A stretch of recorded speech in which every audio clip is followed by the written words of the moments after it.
మన తెలంగాణ విమోచన దినోత్సవాన్ని కేసీఆర్ బాస్ అయిన ఓవైసీ గారు జాతీయ సమైక్యత దినోత్సవంగా జరుపుకోవాలి అని ఆదేశాలు ఇవ్వంగానే కేసీఆర్ గారిని విని నిన్న జరుపుకున్నారు.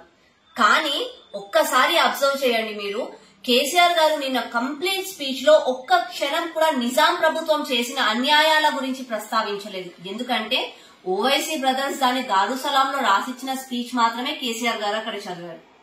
మా అమిత్ షా గారు, నడ్డా గారు హైదరాబాద్ కు వచ్చినప్పుడు టీఆర్ఎస్ కారు స్టీరింగ్ మాత్రం ఎంఐఎం చేతిలో ఉంది అని అంటే చాలా మంది దాన్ని క్రిటిసైజ్ చేశారు.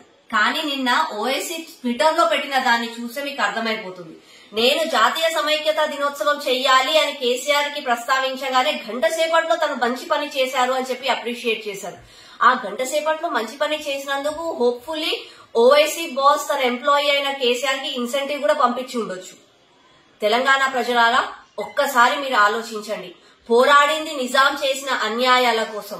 కానీ ఇప్పుడు కూడా మన తెలంగాణ రాష్ట్రం సాధించిన తర్వాత కూడా 8వ నిజాముగా కేసీఆర్ పరిపాలిస్తున్నాడు. అలాగే రజాకార్ గా ఎంఐఎం పరిపాలిస్తుంది. మేలుకుందాం, వచ్చే ఎన్నికలలో టీఆర్ఎస్ కి గట్టి బుద్ధి చెప్దాం.